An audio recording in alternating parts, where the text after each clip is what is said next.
We're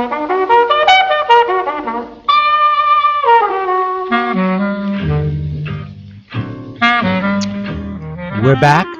You're listening to Here's to Your Health on LA Talk Live. I'm your host, Joshua Lane, and in studio we have the astrologer Shawn Thank you. who is giving us kind of the update, or I guess update's the word, of what's going on in the stars, in the sky right now. And can we do Venus and Jupiter? Sure. Like I mentioned, Venus is going to retrograde in May, about 15th. That's another month or so. Where's Venus on the chart here? Where's Venus? Venus is right here. I made it pink. Okay, Venus, yes. And it's usually associated, if you could see, the Taurus and Venus in the second house, and then Venus in the Libra, or Libra. And so it's associated there, but right now it just moved into Gemini. It also did another thing that people don't a lot of times talk about, is it's out of bounds, which basically means planets that, from our perspective on Earth, there's the ecliptic, and then we see the sun, or let's say the moon comes up from the east and goes in the west, and we see that kind of arc in the sky. Well, sometimes when it goes to a planet, like it's been going by, when the moon just went by Taurus and Jupiter and Venus, the moon went by, and they formed a triangle or whatnot, so they're at different levels. Even though they were in the same sign lined up, they were at different levels, and that's just, it's kind of like the ecliptic, the belt line of the sun. So everything's going around the sun, but they're at different angles. So Venus is actually going to be at a strong angle and be outside of that typical ecliptic, or the average ring going around. It's like a hula hoop, and it just tilts its axis, because none of this stuff is Western exactly going around like a stylus on an old record player or CD.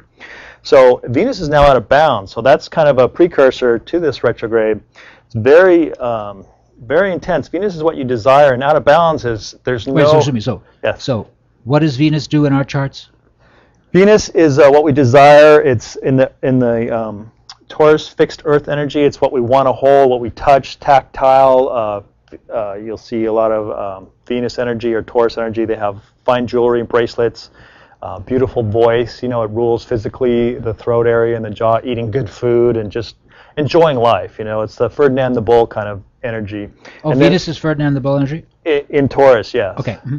Per se. And then in Libra, it's relating to people, and it's kind of the yin, or the receptive feminine, of being chased after and listening, to the guy, or whatever your persuasion. But the Mars is more aggressive, the opposite. So that's kind of one of our relationship things. So it's kind of what you like, whether it's stuff or fellow human beings.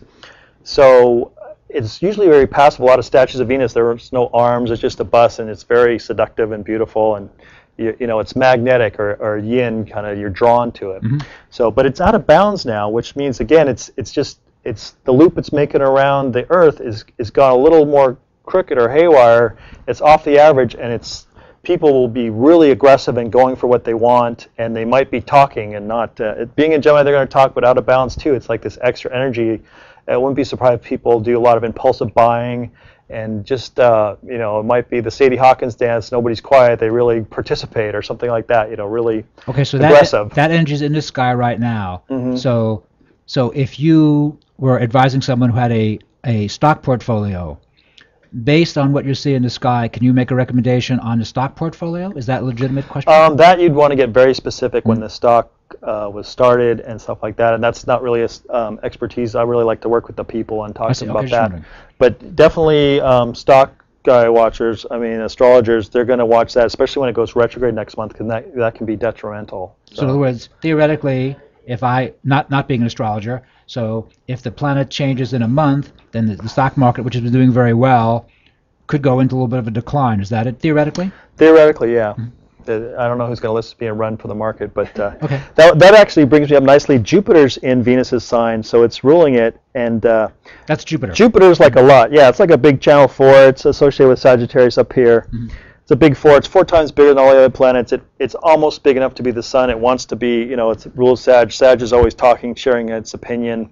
It wants to be another sun. A lot of solar systems, there's binary or trinary. The binary, two. We wouldn't survive if we had 2 suns going around each other. Or our Earth pattern wouldn't work out as far as supporting life. But so Jupiter's always kind of there, broadcasting and talking about stuff. Right now, it's in Taurus, and Jupiter a lot of times typically you just think of it as a lot or too much, or very optimistic and open. So it's in Taurus right now, so it's real easy, especially for the signs that'll oppose Scorpio in Taurus and square the Leo, Aquarius, all those fixed sign people know their sun signs or if they have planets there.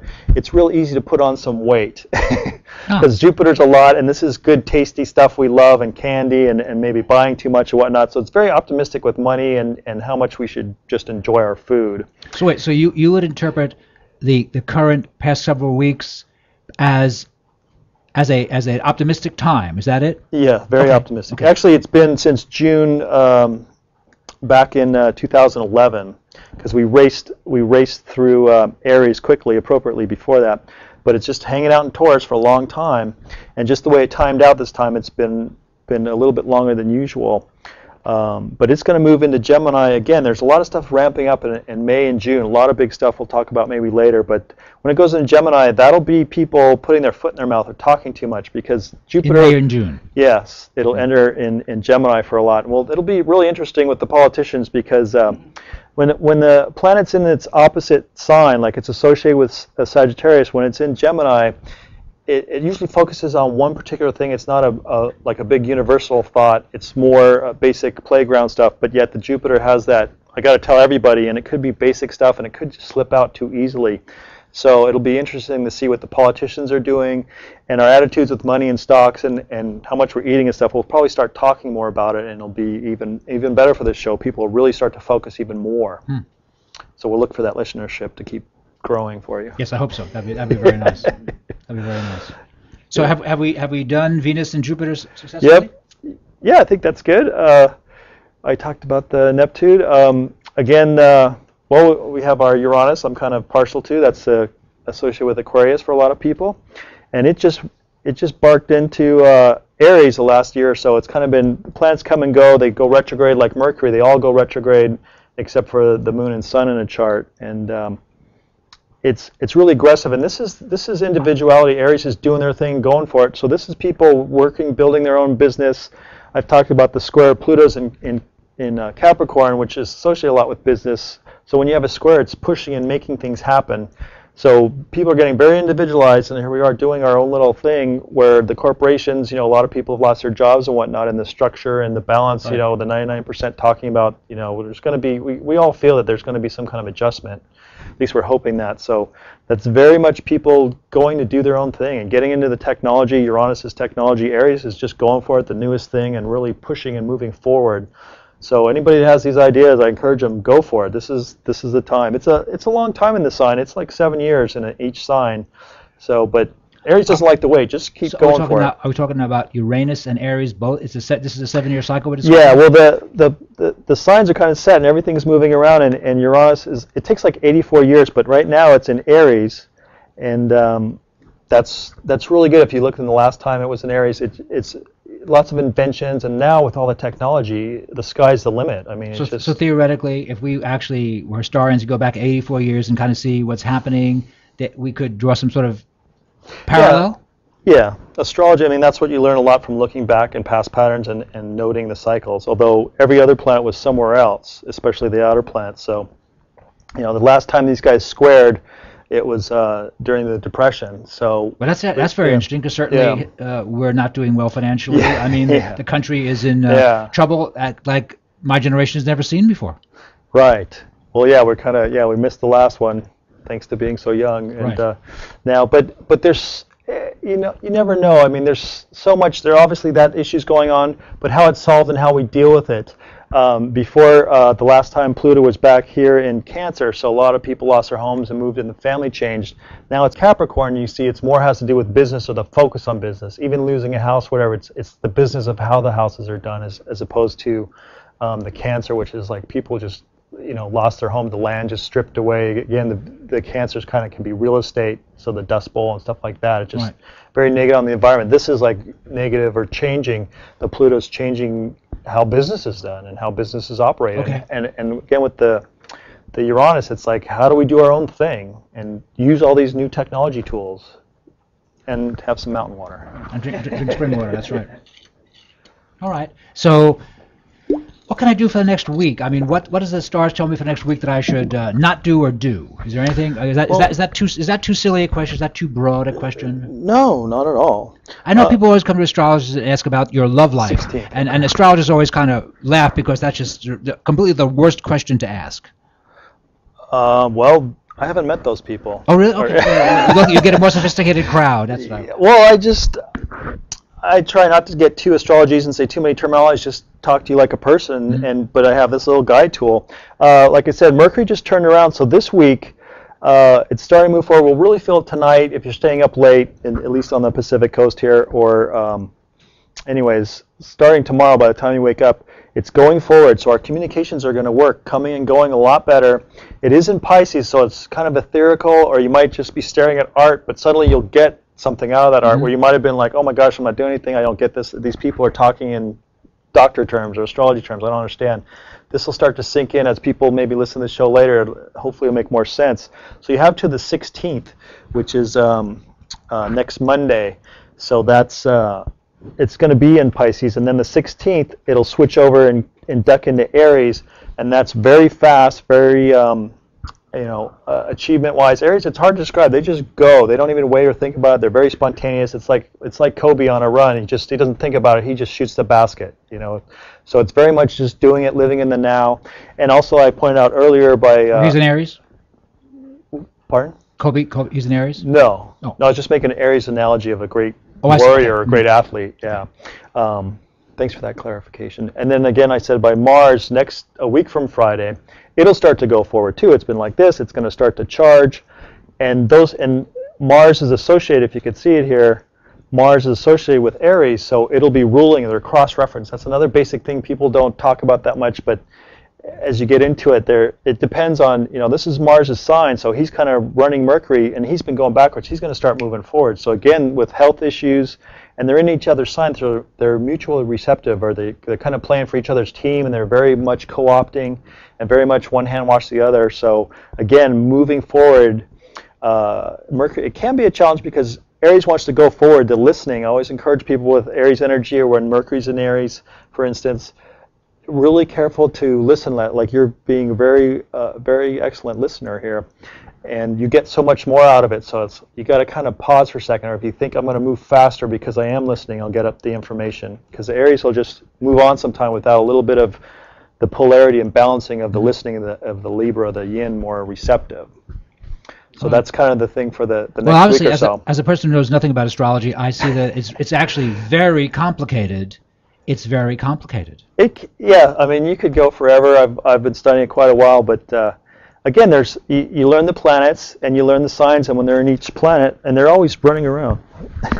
And the astrology. Uranus is like, go, buddy, go. Wants to take you know more than you think. Break. You're doing great. But again, so for the person just tuning in, and listening to you, astrology is a tool for understanding your role in the universe? Yeah, it's picking up the vibes and where we're at, and just having a little knowledge, know thyself, and understanding where people are at. And it's like, why can't I get anything done and no one can hear me?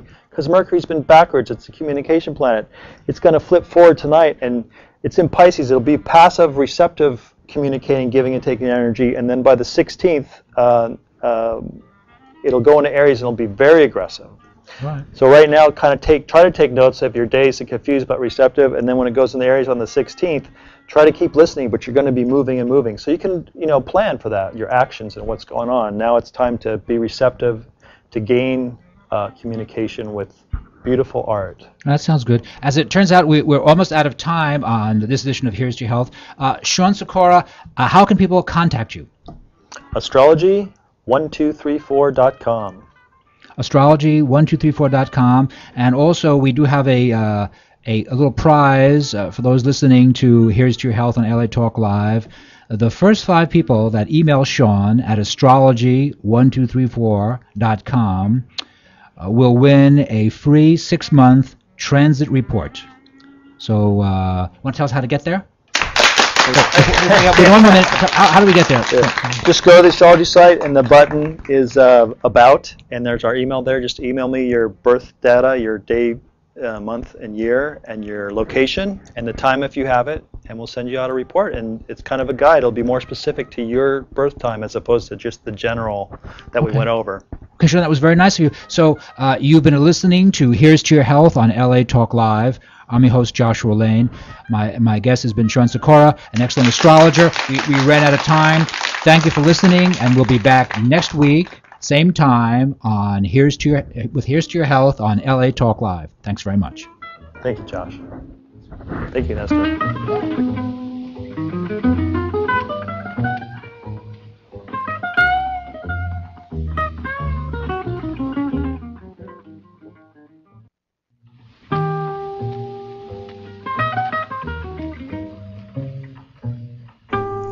For more information about the guests and sponsors of Here's to Your Health on LA Talk Live, please call us at 818-707-0005.